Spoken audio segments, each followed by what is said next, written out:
Thank you so much. Thank you everyone for listening, and thank you Chandra for having me here. Thank you Karthikeyan sir. How are you? Seeing you after a long time.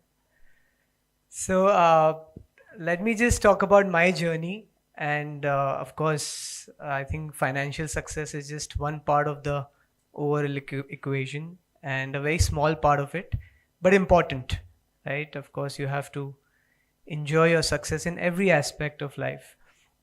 So my journey started very early on. I was, like Chandra said, I was very fortunate to be around masters like Patri sir, and thanks to my brother Shreyans, because he would every week in our house a new master would come and live with us from all over the world.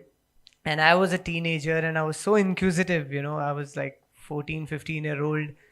uh, Dr. Newton would come and he would do past life regression on a lot of people, and I would sit next to him and write everybody's experiences. People are writing in Chinese and talking in Egyptian, and so many amazing things happened.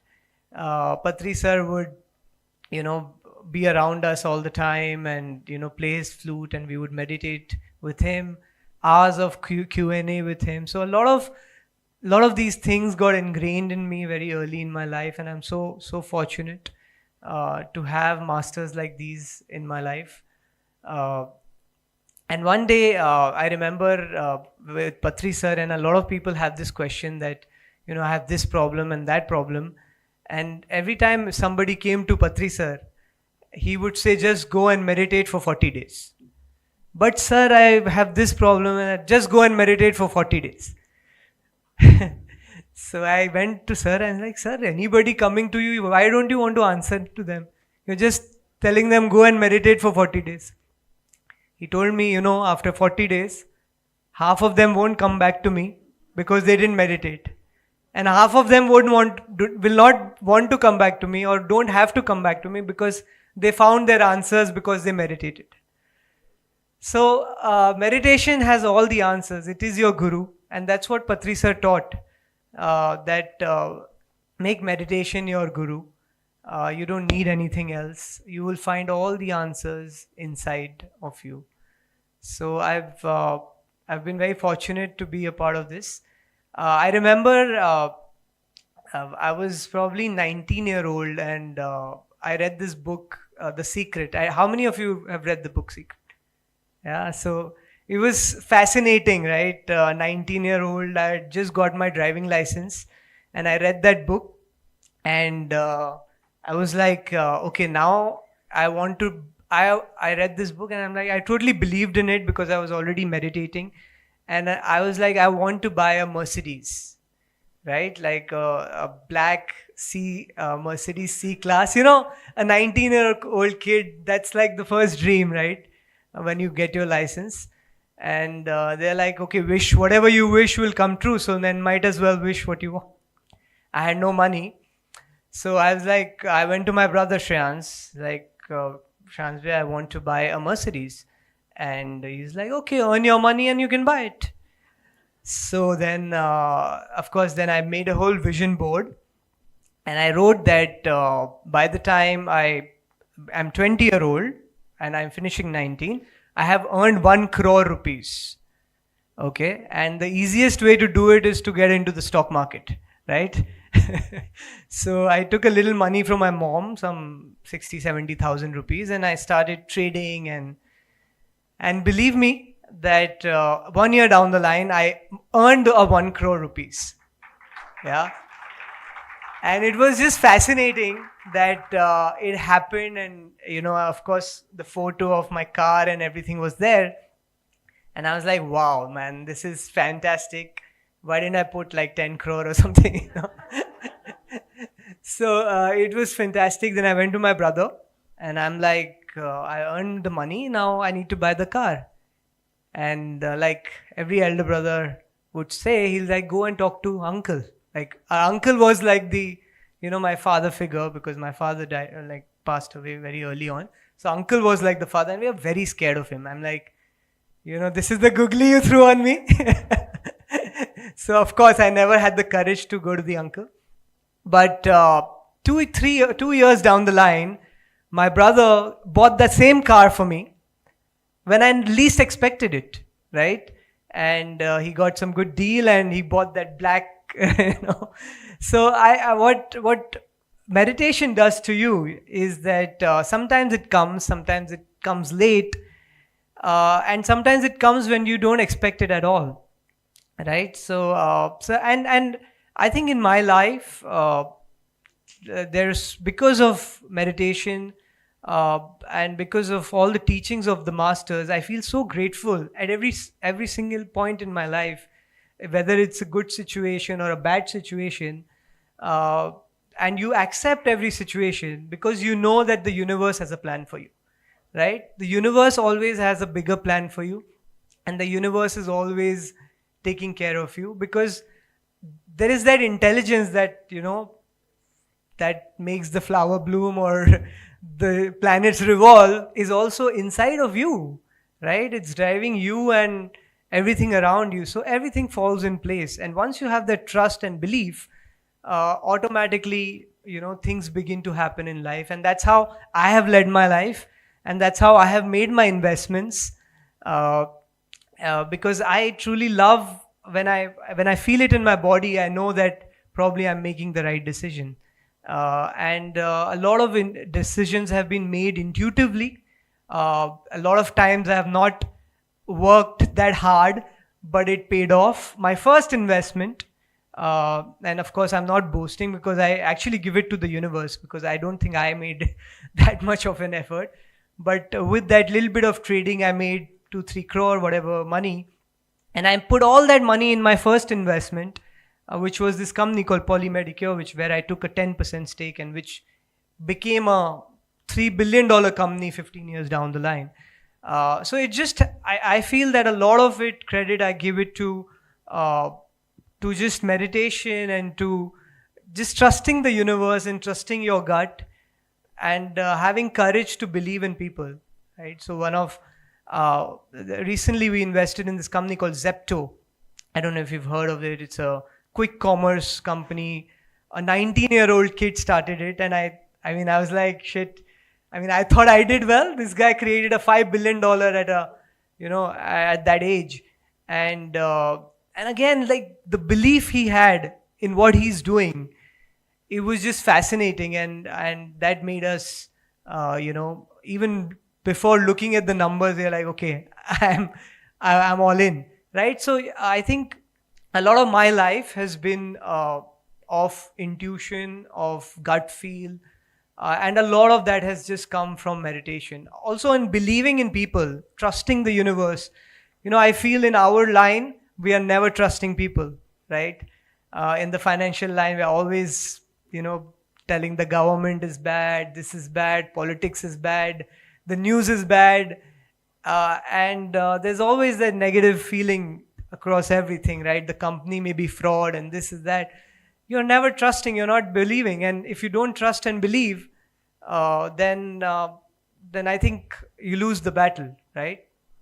So I think that's where I have started my life, and I'll make a quick presentation. So yeah, many of you have read the book Secret. And how many of you believe that your thoughts actually create your reality? Yeah, wow. So how many of you woke up this morning and created your day the way you wanted with your thought? A few of us, right? But many of us did not, right? Maybe we don't believe it as much as we should. So if you truly believed that your thought created your reality, why would you let any thought go by without attention or without noticing? So as you are more aware of your unconscious thoughts, you become more conscious in your life, right? Because we spend a lot of our life unconsciously. Studies have showed by that age we are 35, 95% of who we are is an automated program. We live our life as an automated program, right? So when we live our life as an automated program, it's very, very hard to change. And that's where meditation comes in. When you meditate, you can actually enter that program, and it is scientifically proven because your brain waves actually fall down from beta to alpha to theta. And when you're in those brain waves, you are actually accessing the operating system of your mind, right? So that's how the importance of meditation comes in, because you can actually change from there and break the automated program, which is very hard to break.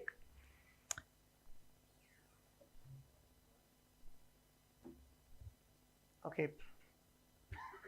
So Swami Vivekananda said, take up one idea, make that one idea your life. Think of it, dream of it, live on that idea. Let the brain, muscle, nerve, and every part of your body be full of that idea. And just leave everything, every other idea alone. This is the way to success, right? So it's like, just think about Mahatma Gandhi, right? All he thought of was independence. When it will happen, how it will happen, and how much time it will happen, he just left it all to the universe. But the idea was so alive in him that for him, India was already independent, right? It was so alive. So when the idea, anything we want to do in our life, the idea has to be so alive in us that there is no difference between reality or whether it has happened or it has not happened, right? I knew that, that car, I owned that car. Then whether I owned it or not owned it, it didn't matter, right?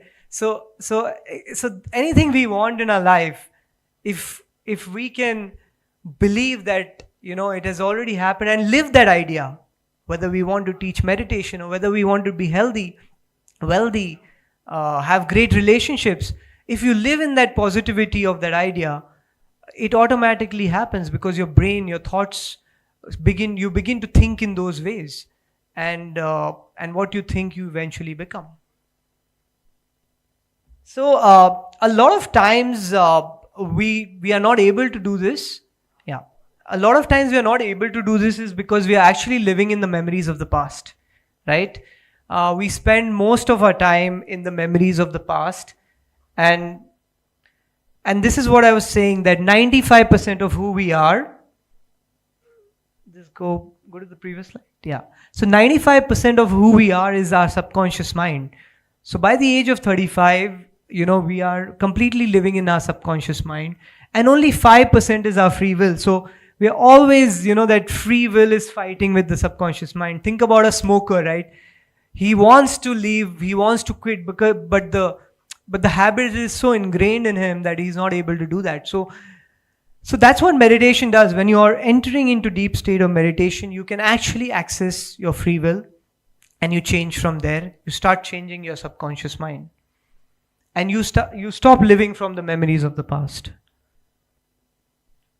Yeah. So this is how to change your reality. So initially, your same thoughts, you make the same choices that make the same actions and same behavior and same experiences, and then the same feelings. So you're always trapped in that same thoughts, same choices, same feelings. And to create a new reality, you have to have new thoughts and make new choices and have new behaviors, new actions, new experiences, and thus you have a new feeling. So when you change your mind and you start having a new feeling, that's when you actually begin to change. So let's say you want to become healthy. You read a book on how to be healthy. When you read a book on how to be healthy, all that knowledge is just knowledge, right? It is not an experience. To feel that a knowledge, you have to go and make the run or eat the right food. And when you do that, you have a feeling.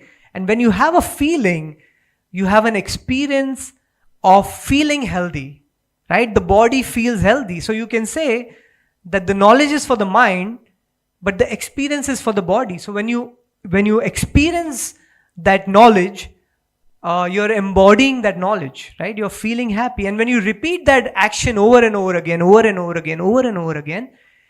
it becomes a habit, correct? So then you don't have to. Then it's not there is no hard work. It just it happens through inspiration, right? It automatically begins to happen because you have not, it's not tough anymore, right? And that's when it becomes a program, when you repeat something over and that's why 40 days, right? Because when you do something for 40 days, it goes into your subconscious mind. And because the law of your brain has the law of repetition, which is the most important law of your brain, the law of repetition. When you repeat something over and over again, it just goes into your subconscious mind, which is your third brain, which is called the cerebrum, which is where 95% of who we are, we operate from. So that's why when you repeat something over and over again, we always hear, right, practice makes a man perfect. But it's true scientifically, and in neuroscience it is proven that law of repetition makes an habit perfect, right? And it becomes into long-term memory, right? Like having a bath or driving a car, because you've done it so many times, it happens naturally, right? Like my brother, so many of my friends say that, how can you meditate for 25 years? You've been meditating every single day, right? How do you do that? You'll miss your breakfast, but you'll still meditate every single day. And he's like, maybe I was born to do it. But we all are born to do anything which we want, but as long as we can repeat it over and over again, it becomes a part of us. If we can do it again and again, the fact that he's done it for 25 years, that's why it's a part of him. So this is how it becomes, right? Your mood, you start with a mood that turns into a temperament. When you repeat it over again, it becomes your personality trait. It becomes a part of you. And then once it becomes a personality trait, it becomes your personality. And your personality creates your personal reality. So it all starts very small, but then eventually, it becomes a part of you. So this is the state of being. Your think the same thoughts, produces the same chemicals, same feelings, signals the same genes. So over and over again, we are stuck in the past, and our past is our future, right? How do we break the habit of being ourselves, right? So we have to move out of that past and break that habit of becoming ourselves, or you want to break the old habits into the new ones. So again, like Chandra said, right, it's all in our mind. Like, oh, I never have enough time, I never have enough sleep, I have to work hard to be successful, no pain, no gain, germs make me sick. We have so many things in our mind which we've created, right? This is our belief system that we've created. You have to break this habit, right? Just be conscious of our unconscious. Like I tell people around me that just write down how many times in a day you complained, about anything, about traffic, about this, about that.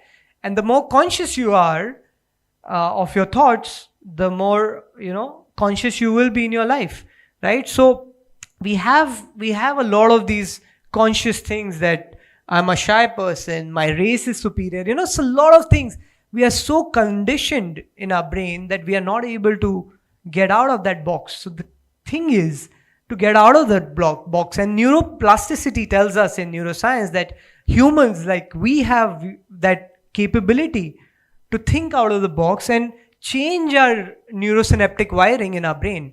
So, which is very rare in humans. We have the ability to change our neurosynaptic wiring in our brain by creating new thoughts. And that's what neuroplasticity is. So, does your environment control your thinking, or does your thinking control your environment?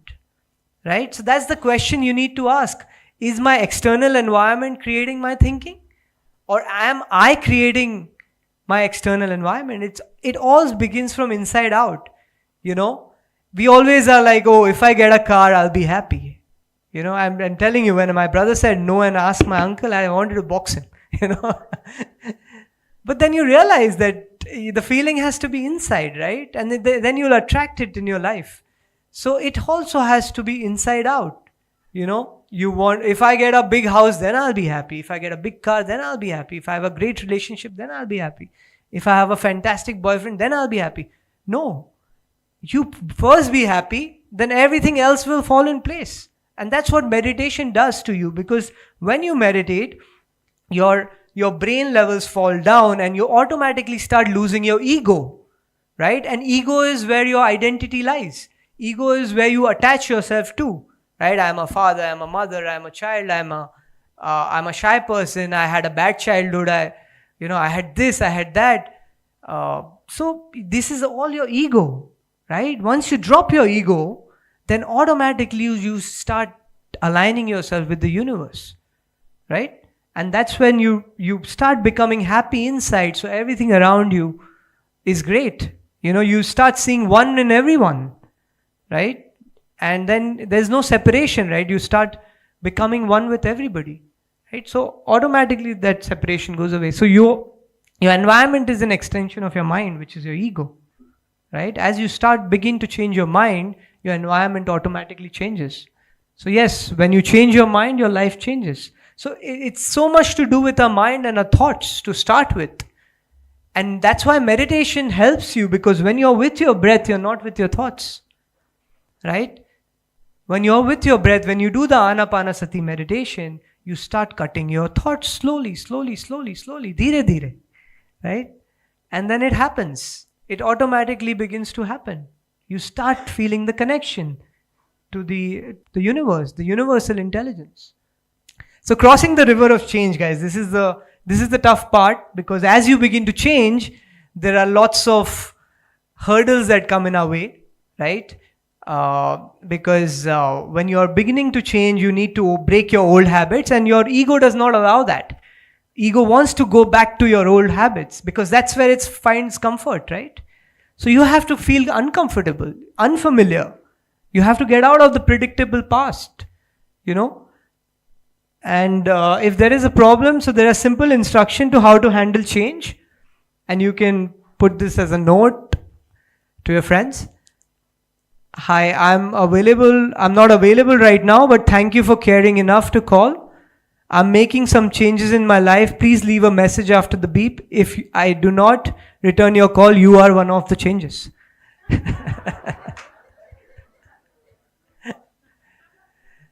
So, it is going to be tough when you make changes, but you will automatically align yourself to the right people and right things.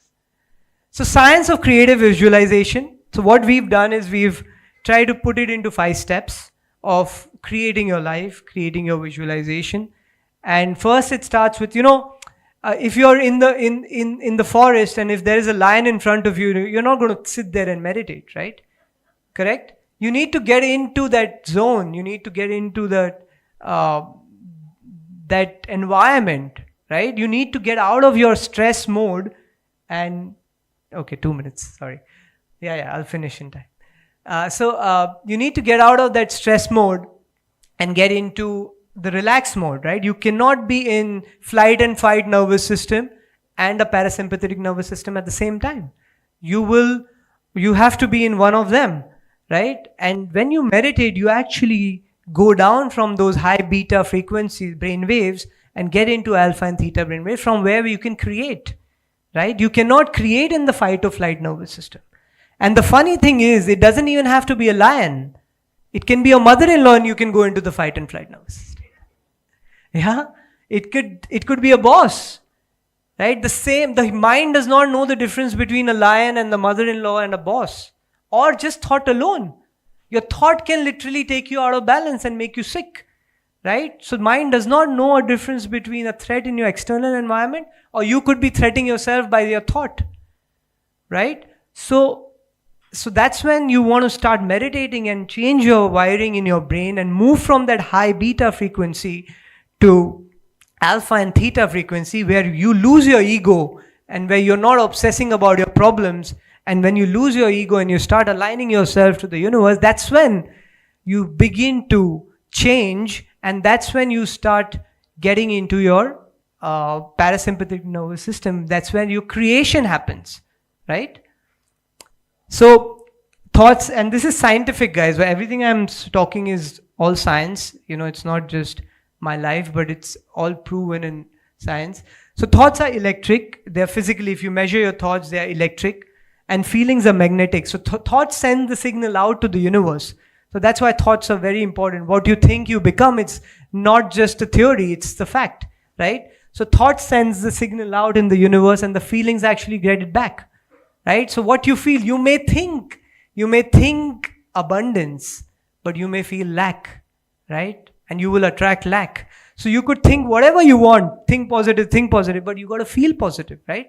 So you have to feel what you're thinking, and your feeling and your thinking and feeling has to be in alignment, right? To become and to create your future. So that's why your clear intention with elevated emotion is very important to create a new energy. So you have to have a clear intention of what you want to become, and you have an elevated emotion about it, right? And that's when your new reality is created. So yeah, 5 steps of manifestation, and we're going to do a meditation on this. Basically, you start with, and frankly, friends, it just happens. Manifestation is it's not a formula, right?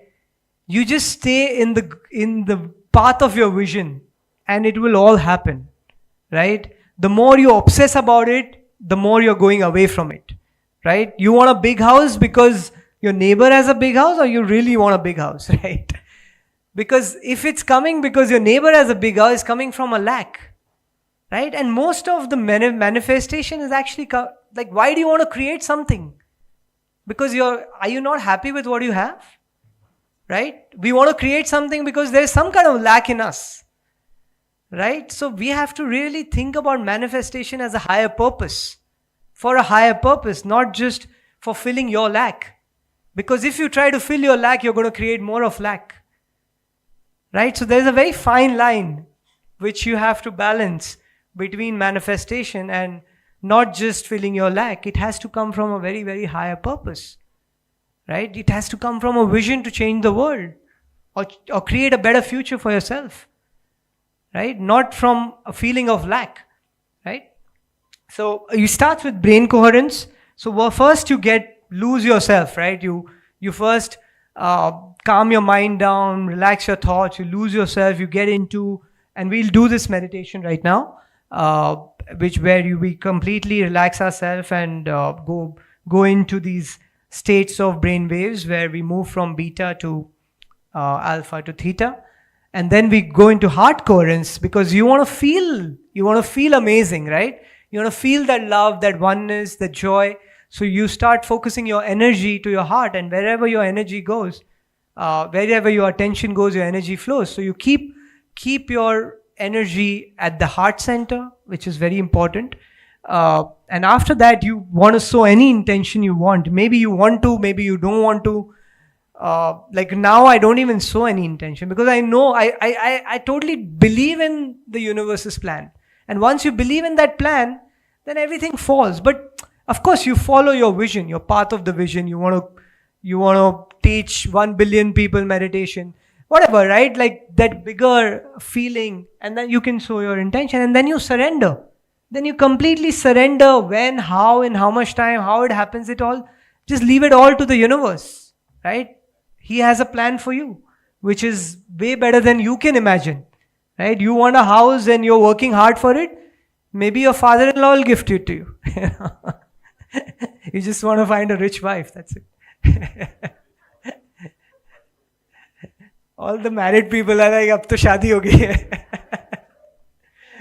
So, and the last thing is, after you surrender, just be grateful, right? See, acceptance and gratitude is the two foundation for any kind of new creation. If you're not grateful of what you have, and if you're not in acceptance of your current situation in life, nothing's going to work, right? Because if you're complaining of your existing situation, how will you create a new situation, right? So your foundation is always going to be gratitude. Just be grateful of your creation, grateful of your life, grateful of the universe, what it's giving you. And always remember that it has a bigger plan for you than your intellectual mind can't even fathom, can't even imagine that can happen to you.